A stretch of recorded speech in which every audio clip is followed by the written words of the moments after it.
the company needs billions of dollars, which we're getting without much problem.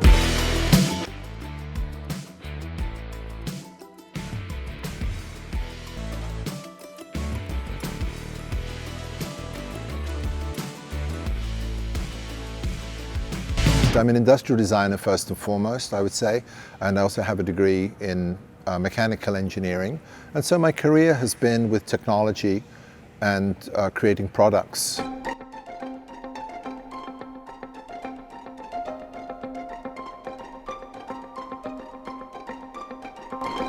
We did luggage, toolboxes, ladders, medical devices, automotive. As long as the end result is simple and beautiful and is priced right and can be made quickly and can endure for decades, then we've done our job.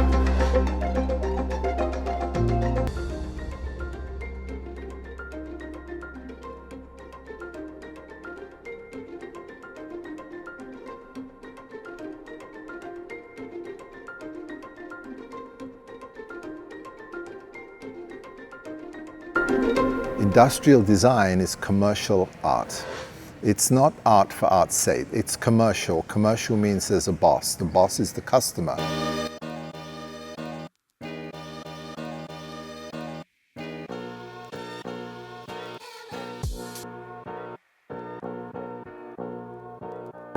We saw that building construction was pre-industrial, which just means it's not built in a factory.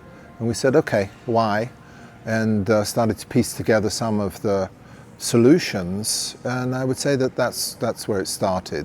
Find the biggest problem we could. If we were going to devote our attention as operators in a space to fixing a problem, let's make it a really big problem.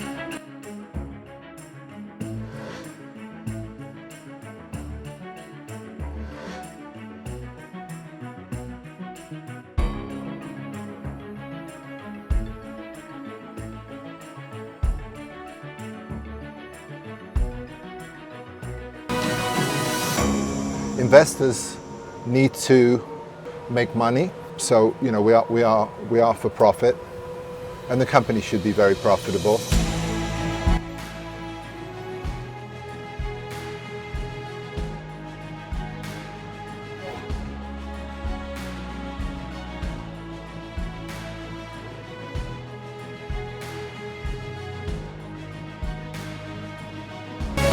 Being in the USA and having an English accent doesn't hurt.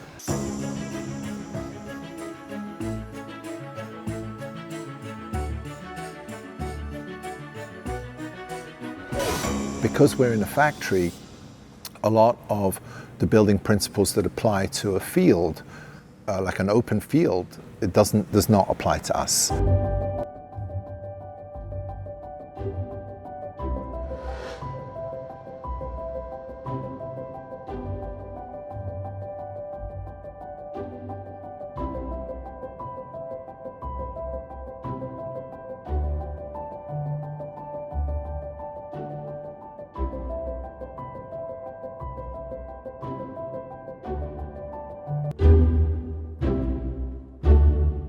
Small house, big bed. In fact, our principle is small house, big everything. So you see the 9.5-foot ceiling, huge, 6, these are 8.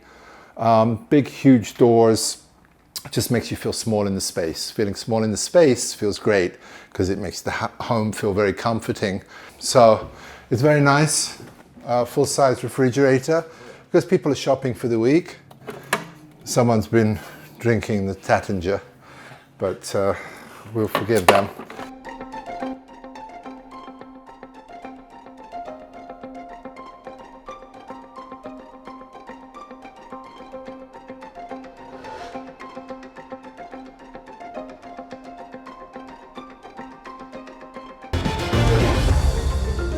We went to the show with the Casita, put a price on it, and said, well, will people like it?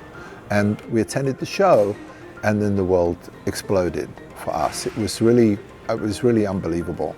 And today we sit with 120,000 unique pre-orders.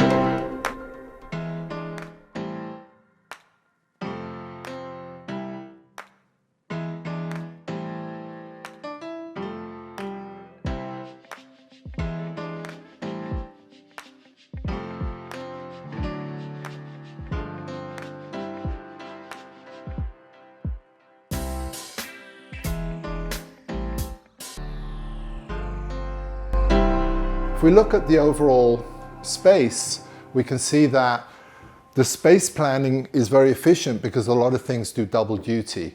I can sit down here, and if I have a girlfriend and she's gone to bed, thankfully she can't see me. It's pretty good. You can get some privacy even though it's a small space.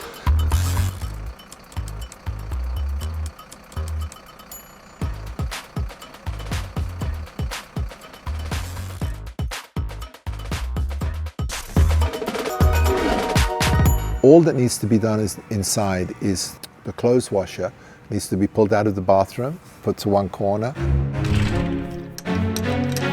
The refrigerator needs to be pulled out and set in place. I think 2 hours you're done. You've unpacked it, all the utilities, the grey water, the regular water, the electricity, all ports to one corner. If your site is ready to do this, I mean, really, literally 2 hours, you can go inside and make a cup of tea or coffee and turn on the television. We've raised about 150 million US dollars. We've done it through crowdfunding. I believe we're probably easily the largest crowdfund in history. We have a lot of enthusiast and investor groups.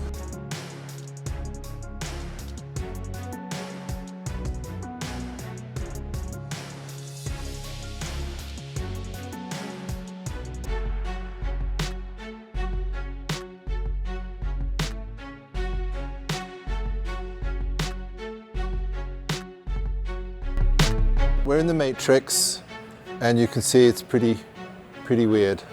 So I am actually standing outside the casita on a sunny island somewhere.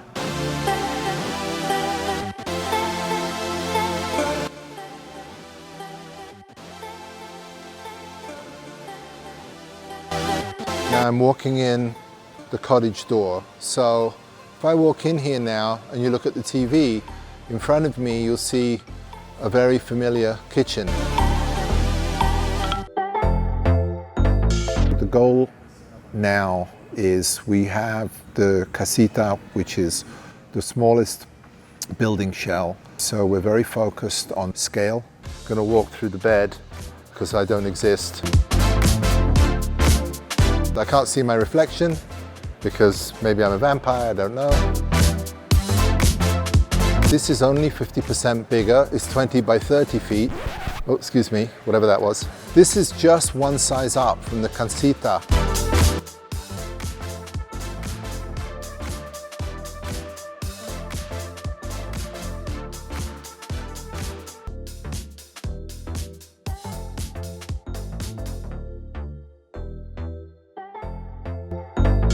The market size that we're creating is in the trillions and trillions of dollars, and I sort of swallow hard to say these things out loud because they sound so insane.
Set out to make the building construction compatible with the factory mass production.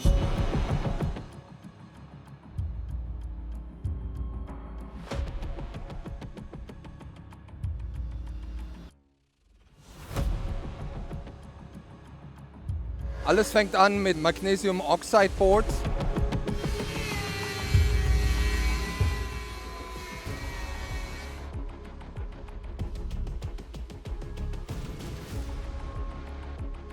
Magnesium Oxide Panels sind leichter als Regipsplatten.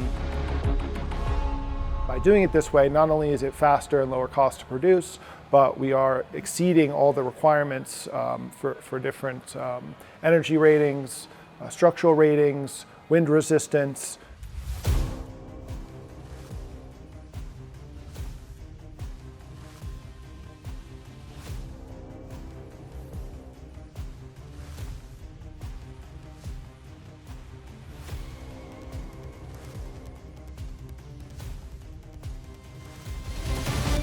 The core of the wall is EPS foam.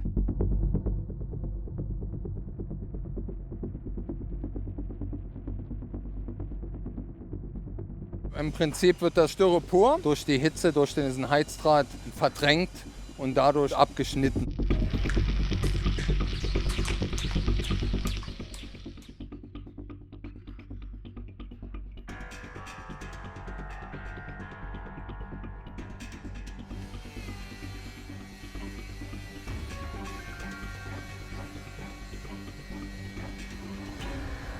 Holzlaminate braucht man halt für die Stabilität von den Außenwänden.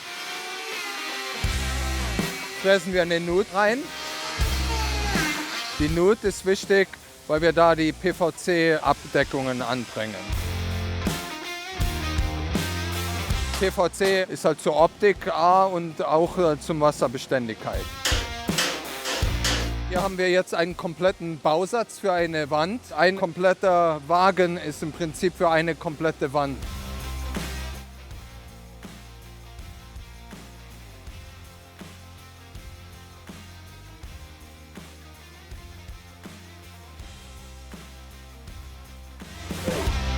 Wie ein Puzzlespiel. Die Außenwand, Blechteile werden zuerst auf das Fließband gelegt.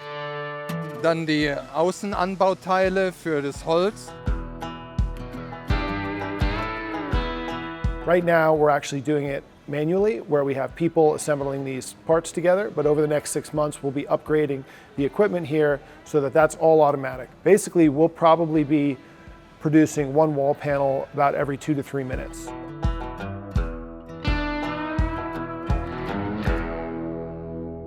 The different layers, skins that make up the composite panel, those assembled panels are then put into a vacuum lamination.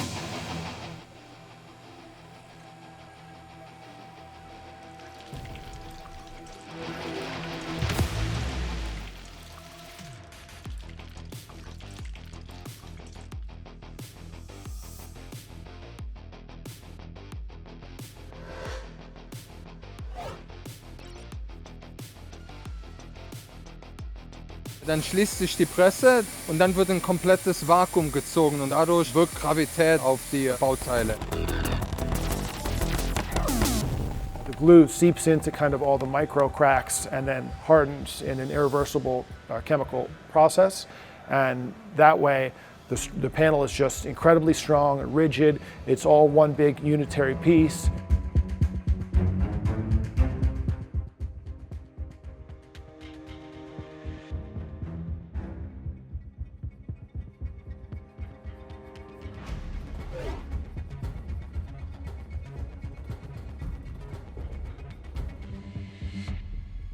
Die Fugen werden geglättet,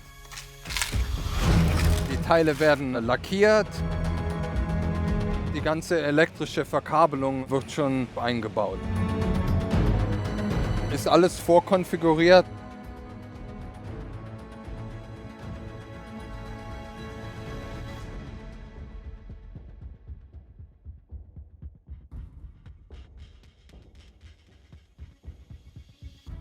Hier fängt die eigentliche Montage an. At the beginning of the assembly line, we start putting together the walls and floors to create the room. The first part of the room that we put together is what we call the core. So that's where everything is housed, kitchen and bathroom in this model.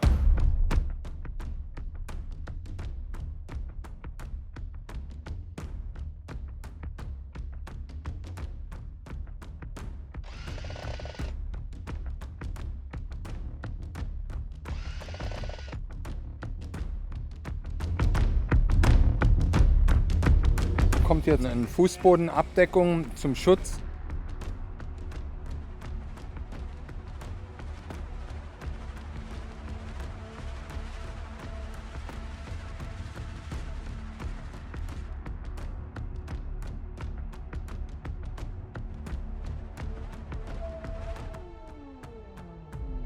You can actually easily access the inside of it to bring, maybe kitchen cabinets in or a toilet in to go and install those. You don't have to all go through a doorway.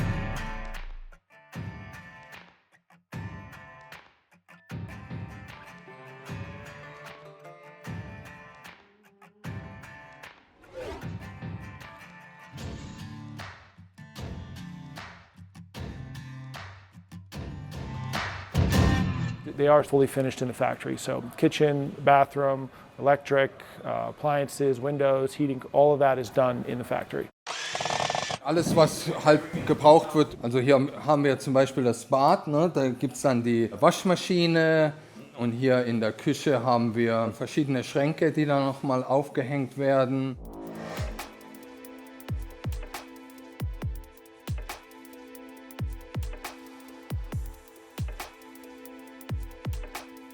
If we went to the local supply store and bought 2 cabinets, both of those cabinets are going to have their own wall on them, and then they end up next to each other. You then have 2 walls. So we were able to take one of those walls out, and it serves as the wall for both cabinets, and just reduce the parts.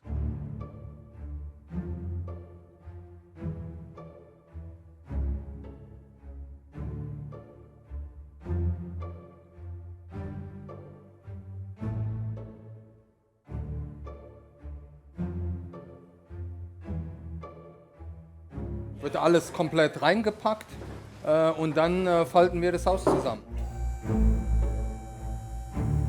Right now we're producing about 2 houses per shift. We think we can speed that way up, but at this stage in the company, we are not trying to go super fast. We're just trying to perfect the process, perfect the product. The idea is to eventually get to a rate of 1 house per minute, because in most automobile factories, they're producing 1 car per minute. Das Haus ist jetzt vorbereitet, um gefaltet zu werden.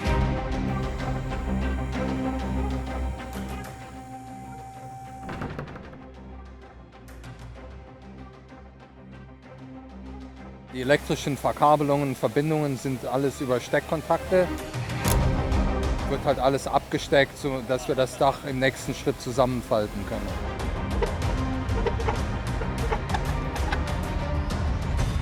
Right now, put all together like a book, like pages of a book. Die Außenwand klappt ein und dann der ganze Boden klappt nach oben. If we lose one of the blocks now, because the structure is not there anymore, if we lose one of the blocks, then the whole thing would crack in.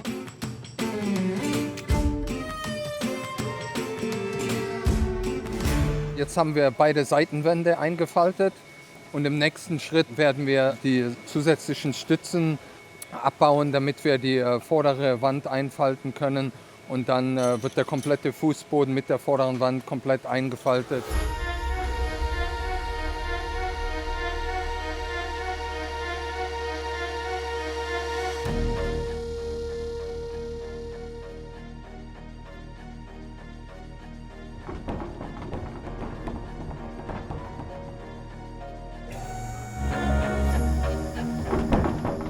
Although we are starting out with this little kind of tiny house that's a 20-foot by 20-foot studio apartment, eventually we'll transition into bigger single-family houses. We hope to end up with a building system where you have different rooms, different size rooms that can stack and connect to build many different building types. Build, 1,000-unit apartment building with our system, and hopefully everything in between.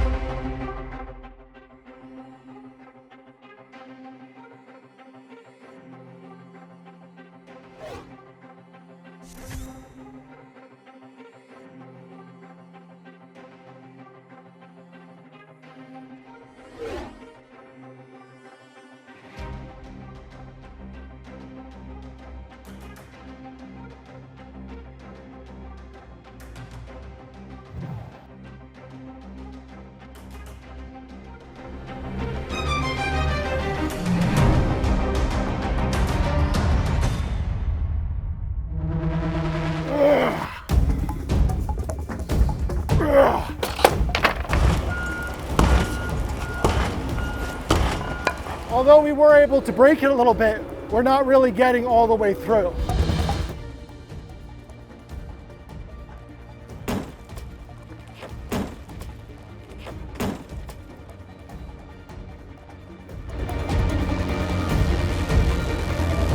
I've been doing research on building materials for years now, and these houses are very different than the traditional houses that people are living in now.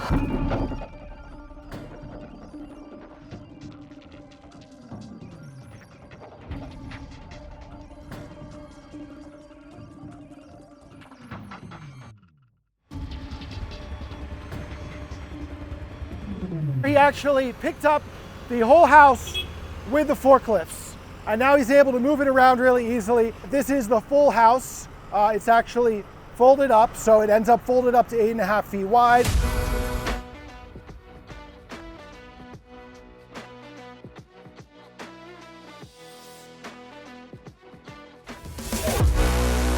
We're going to take 6 cars that we've rented, and we're going to stack them, on top of the house.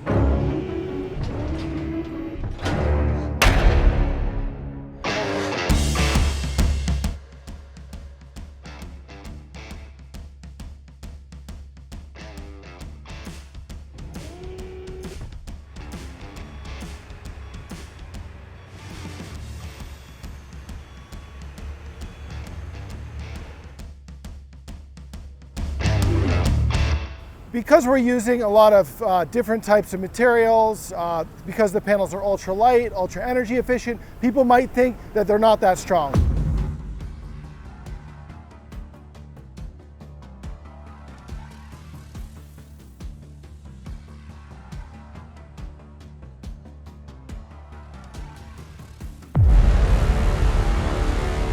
The different layers, skins that make up the composite panel have polyurethane adhesive applied to them, and then those assembled panels are then put into a vacuum lamination press, which basically puts a bunch of pressure on the panel so that the glue can cure.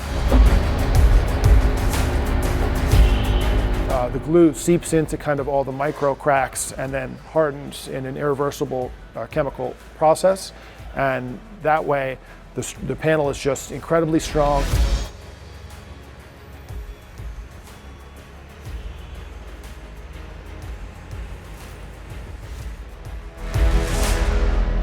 And I'm going to take this big pickup truck, I'm going to drive the pickup truck on the panel, and we'll see what happens.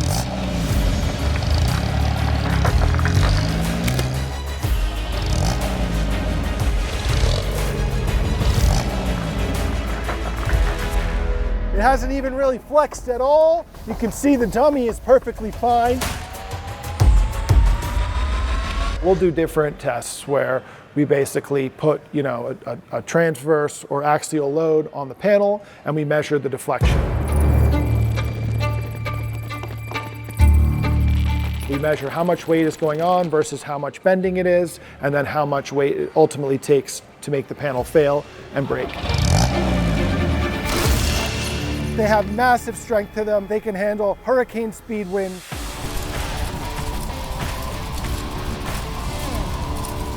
How do we meet the requirements for energy efficiency, fire resistance, wind resistance? Those can be different all around the world. For example, here in the US, we'll build a building differently if we're building it in Florida, where you have high winds, versus California, where you might have earthquakes. So we wanted one universal product that worked everywhere.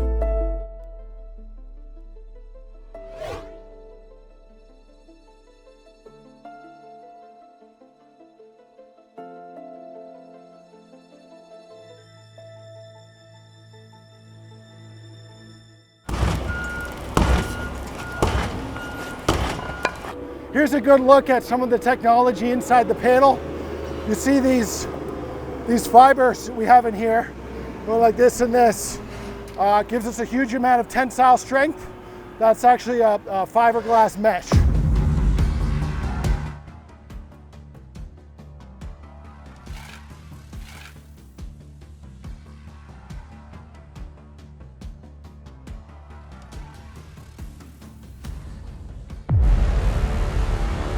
We ended up picking magnesium oxide board, which is incredibly fire resistant material. This is about 3,000 degrees.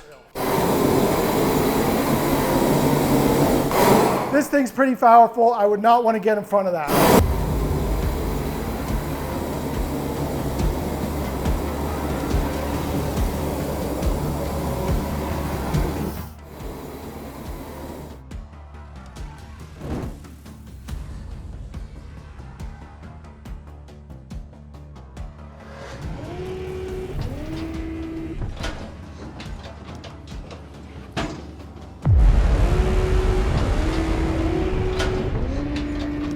I'm not really worried.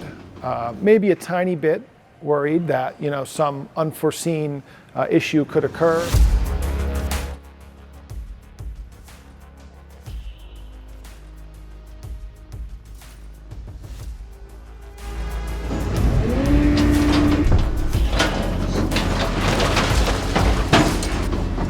I'm confident that the roof can handle a lot of cars.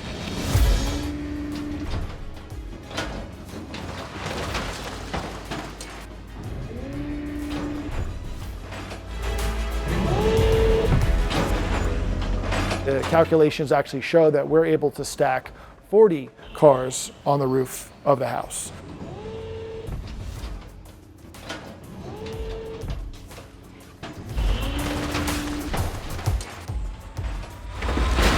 I would love to put 40 cars on the roof because theoretically that's how much it could handle, but logistically it might be a little difficult.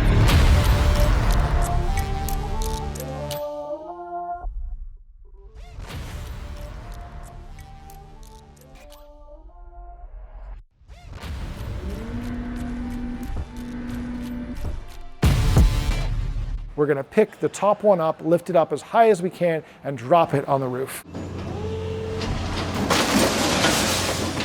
It bounced right off the roof and didn't even damage it at all. So I said, you know what? Pick it up again and keep dropping it.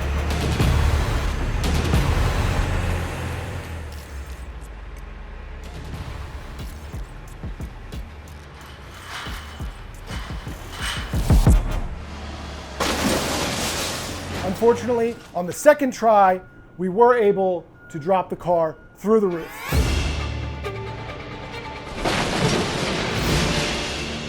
I think that probably the first try weakened the roof a little bit, and the second try, it went right through. However, this is great news because it is possible in some scenarios that a car could fall on your roof, but we doubt a car could fall on your roof twice. These are not the most scientific tests we're doing, but they do teach us a lot of things, like where the building fails.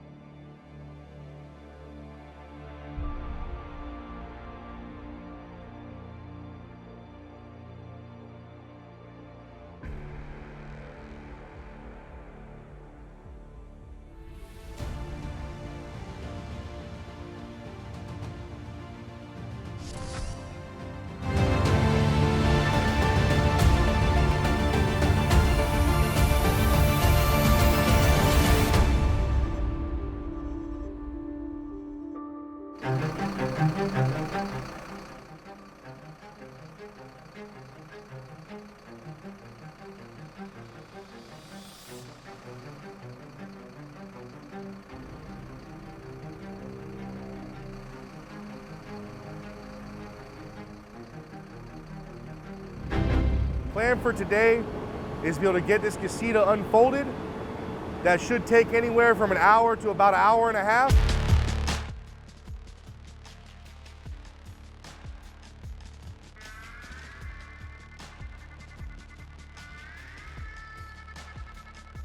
Our normal crew size is 4 men plus a crane operator. Really heavy.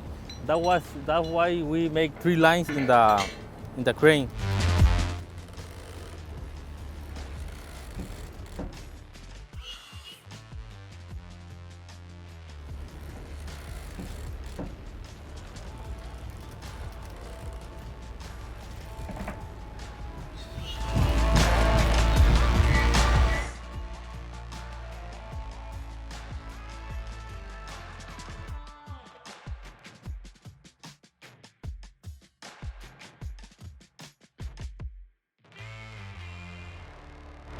You have to watch out for power lines. Here it's primarily just going to be the parking lot lights and these trees in the planters that we have.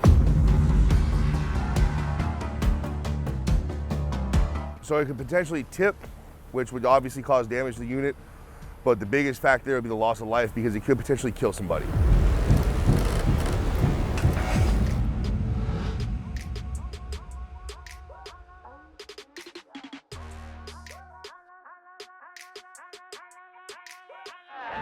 The first process is to make sure that we have a level pad to set the casita on.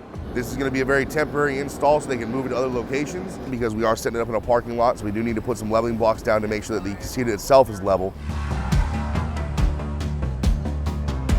If it's going on an actual pad that's already poured in concrete, that's generally as level as you're going to get. But in the parking lot like we're doing now, you would need to lay out some form of a pad for it to rest on to level it out. Right there, cable down. Yeah, we're touching there. When gust of wind comes while it's under tension on the line from the crane, that could potentially rip the wall off, rip the roof off. Right now we're trying to get it level. So that way we can unfold it, because if it's not level and you try to unfold it, the walls will not open properly, they won't seal right.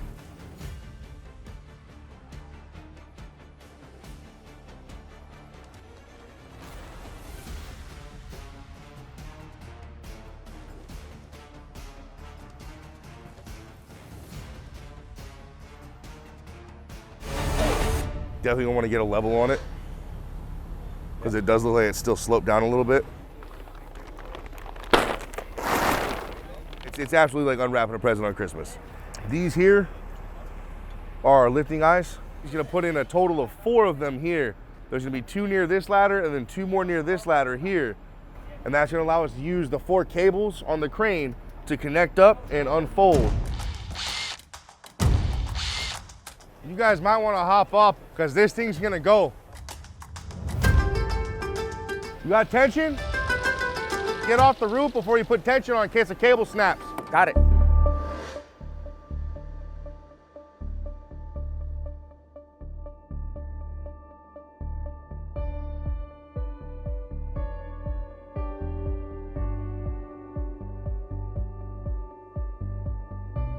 Cable down, cable down, cable down, cable down, cable down, stop. That's the most important part, because if the casita is not level, none of the panels will fold out and lock into place where they're supposed to.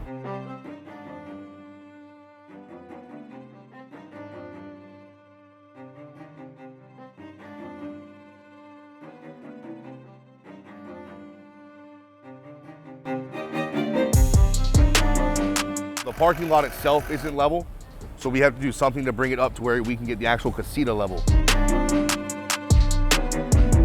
I'm in it, but not in it. Basically, all I'm trying to do is keep it as level as I can while they put the brace on that side. Once the floor is down, we can fold the first wall up, fold the other 2 walls out, and that allows us to have our frame for our casita.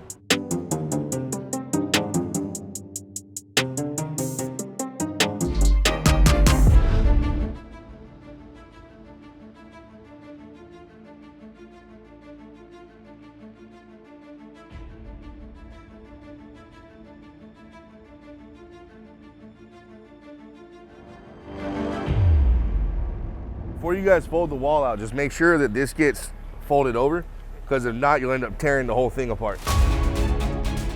These 2 wheels right here, they're gonna punch a hole in your floor. So this is it. Yeah, all right. We're too tight. Okay. So let me feel it how it feels when it's tight. So you can hear it. Oh yeah, I hear it. So we got See it right there where it- yeah. If it is not level, these are some of the situations you can run into. So all it is that because the floor isn't level, the walls don't want to swing out properly. Hey, shit, it looks like it's floating now. Yeah, you're good. Once your left and right hinge wall fold out, you would connect those with a set of lag screws through the top of the wall that then anchors them together and allows you to take the crane off.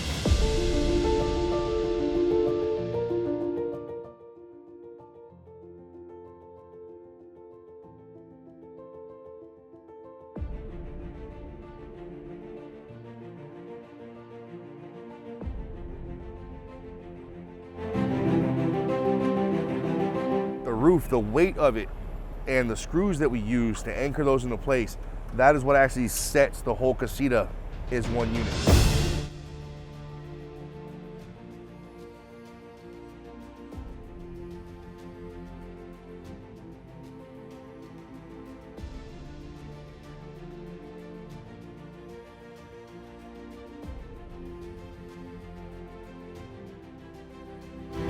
You go to either side of that, you're gonna punch a hole straight through the roof. 10-4.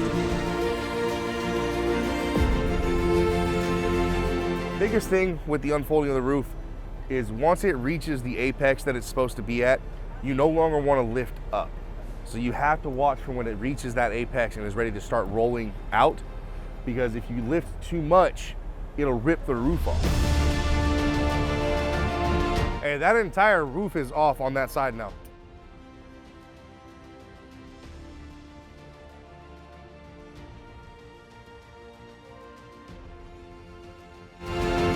When it comes together and it unfolds and it goes smoothly, it's still a very exciting experience because there are so many things that could go wrong.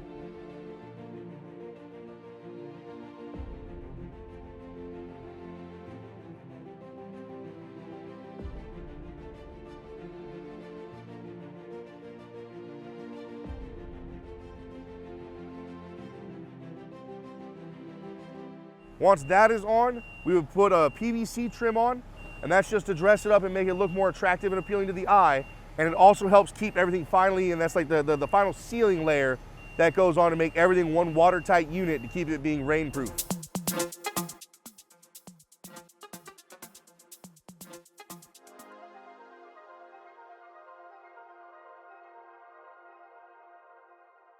The imperfections are caused when you take the hinges off. Those cause big holes in the wall that we then have to mud and patch. Appliances can take anywhere from an hour to an hour and a half to set up.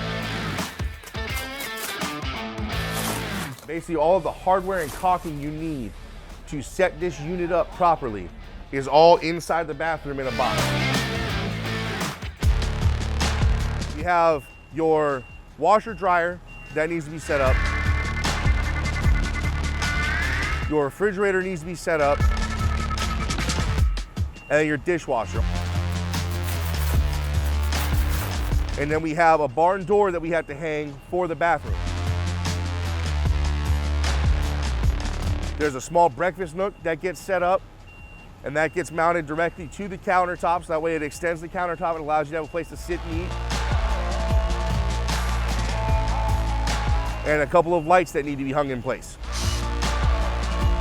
Depending on how the unfold goes, there could be a little rework that needs to be done on some of the drywall. But other than that, it shouldn't take more than the unfold itself to actually get everything unpacked and settled.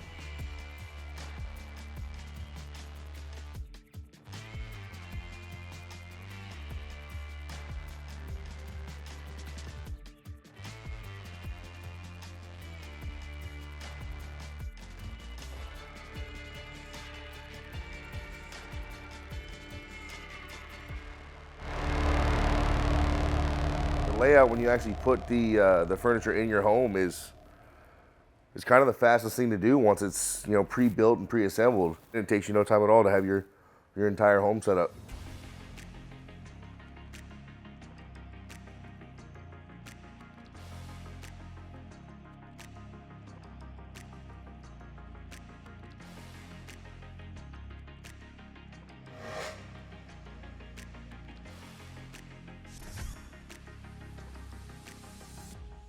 Every environment, every scenario is different, so it's always a new location, someplace we've never set up before.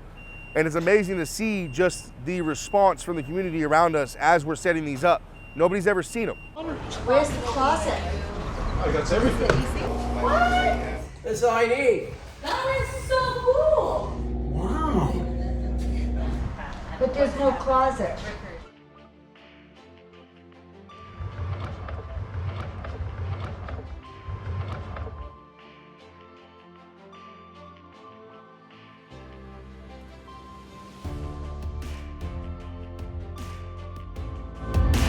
So you see here, this not only works as storage for your clothing, but also kind of separates this unit from bedroom to living room.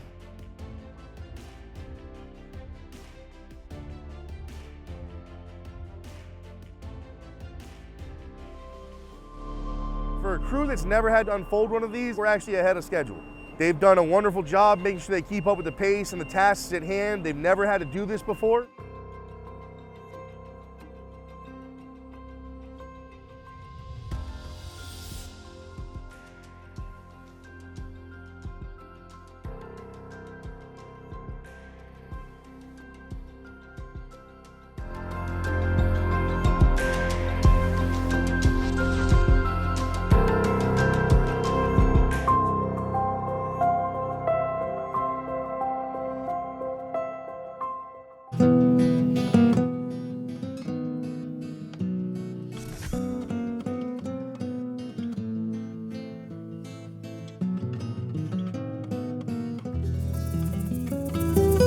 Just a small business here, building supercars.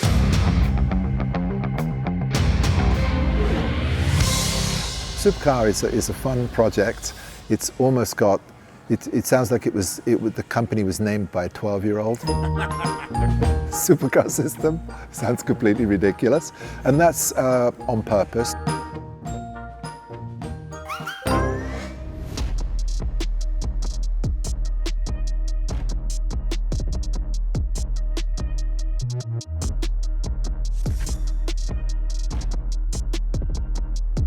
This guy weighs about 1,000 pounds less than a normal car. It's immensely strong.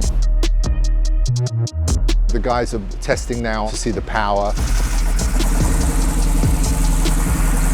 Turbocharged 7-litre turbos. This engine should make something north of 2,000 horsepower. I call it sort of the last of the dinosaurs because it's an ICE engine, so internal combustion engine for automotive enthusiasts like to play with their vehicles and drive around very fast.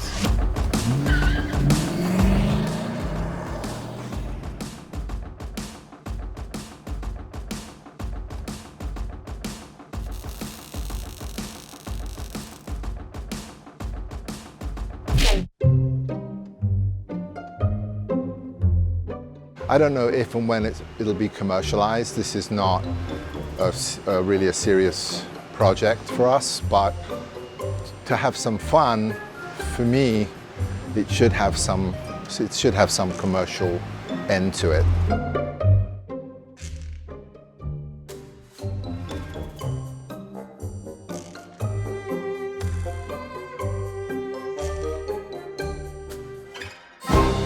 What we wanted to create here was that same experience of a motorcycle, that instant change of direction, instant acceleration.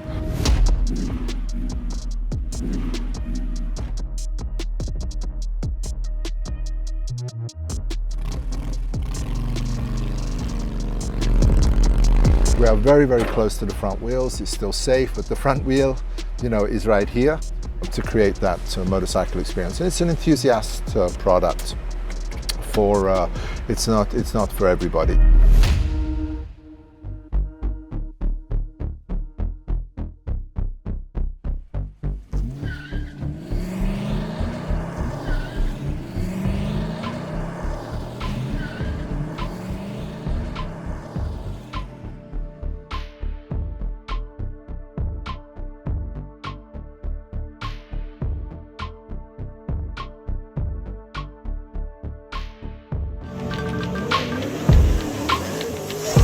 On the acceleration side of things, we weigh 1/3 less and we're 600 horsepower.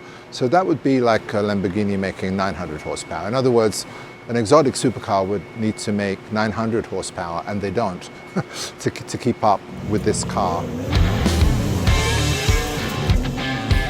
It's like an upside-down aeroplane. It creates a vacuum and sucks the car into the ground.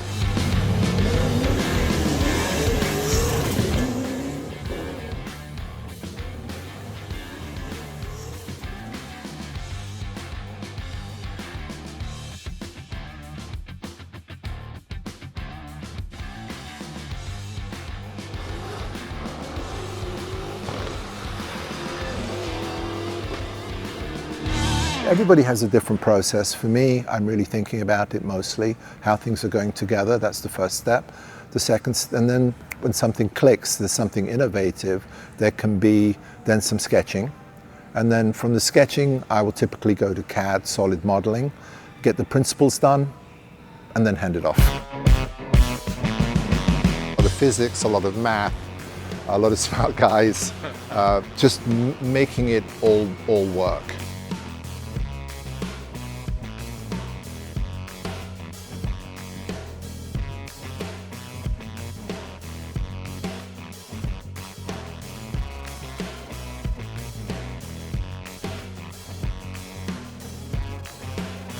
We have it here today on the dynamometer. This is the only one in the country in the USA that goes up to 3,000 odd horsepower.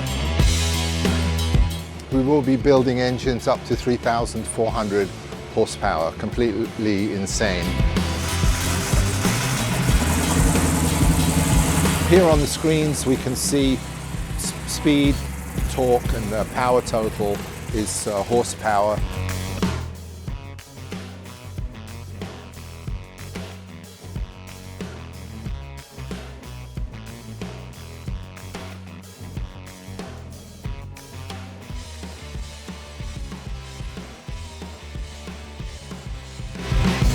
This is 100% passion with a rationale to commercialize it, because I don't really want to spend time doing something that isn't commercializable. It's the same if I'm traveling. Just to travel on vacation, it's very nice, but I'd rather go and have a meeting with somebody. It makes it a little more interesting.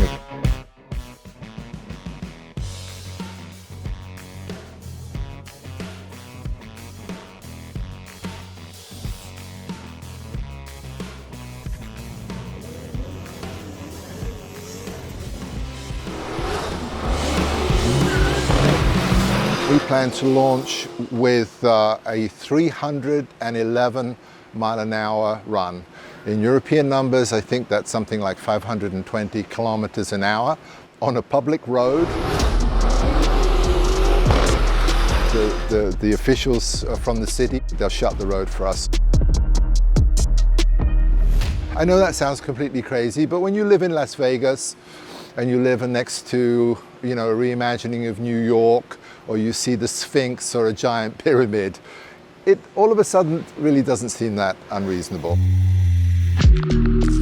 It's Las Vegas, and when you live here, reality gets distorted a little bit. That's why people come here.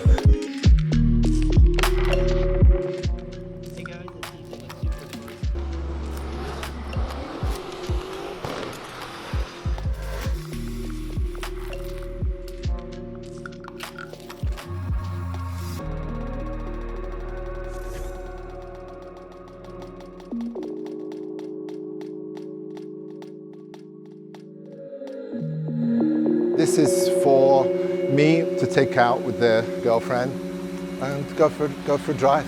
Enjoy the Nevada desert.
I'm a motorcyclist. I'm actually an old motorcycle racer.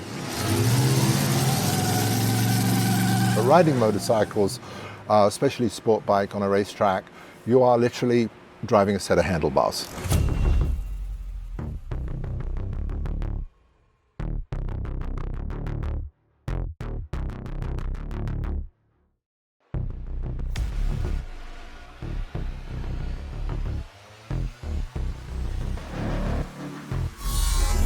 I found that motorcycles are really tremendous relaxation for me.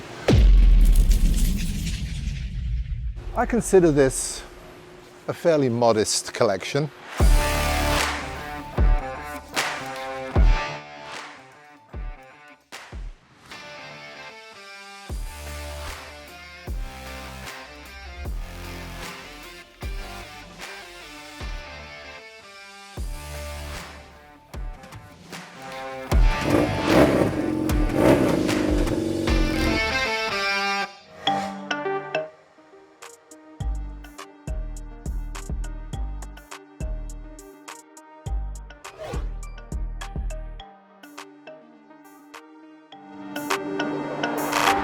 These are my two favorites. This is, I call my dirty blonde, which I know is horribly politically incorrect. I don't care. This is very similar to what I raced years ago. And this is about under 400 pounds. Powder weight, it's a little over 200 horsepower. This Panigale, which has been wrapped, it's probably the second most expensive. Probably about $18,000. This is my girlfriend bike, or when it's too cold. And this has a heated seat. They all have a purpose. This one, I'm not a chopper guy, this one on the end, I was at the store and I said, wow, that's pretty. He said, when you buy it, Paul? I said, no, it's not my riding style. And the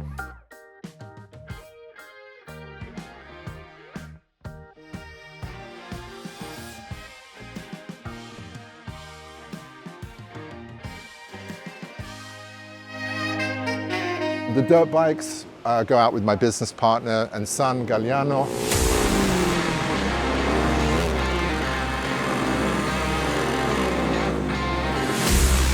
Sunday mornings, I'll get up before dawn. I'll jump on one of these, previously mentioned, and do about a 140-mile loop.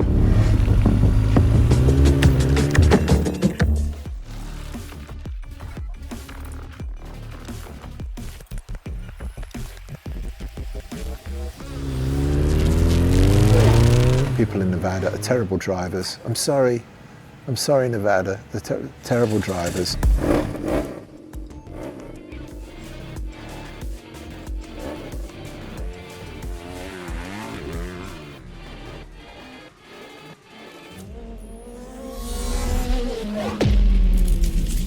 Just to clear my head from the businesses and things that are going on that day, because when you're riding, you can't really think about too much. It's really a great stress reliever.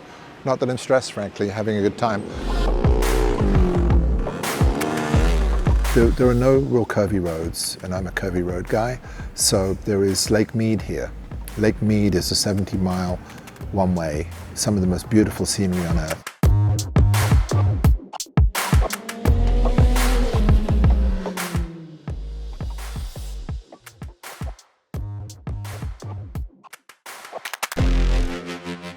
This was reimagined from a 90s, so like a 91 or 92, a touring, very stodgy, boring R1100 RS.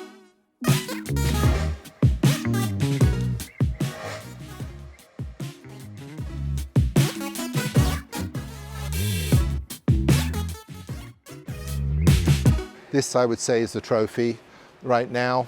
This is the BMW. We reimagined it with modern suspension, Öhlins suspension, Brembo brakes. The turn signals are buried here. So it looks like a race motorcycle, but really it's a street motorcycle. And that's part of the fun of it. It's sort of a racer for the road. This is sort of radically altered now. All we did was provide a spec sheet, a side profile of what it should look like, and they created this. It's absolutely stunning.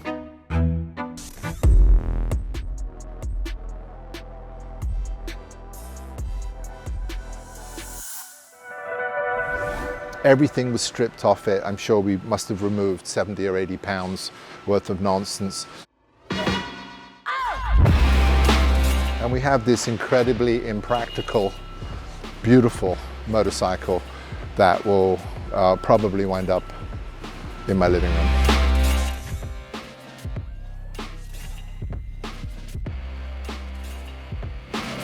This one I will take for one round trip. That's it.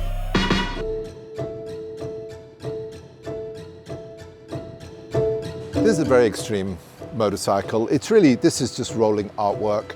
And let's see if it'll fire up.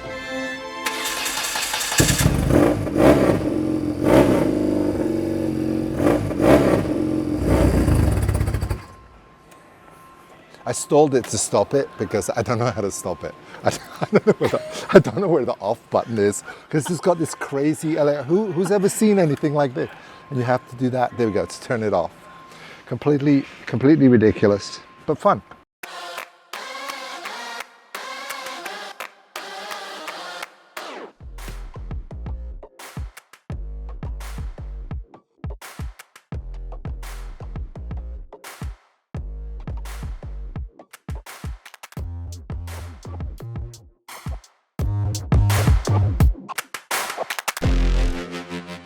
Looking at it is better than riding it because it's a little bit extreme.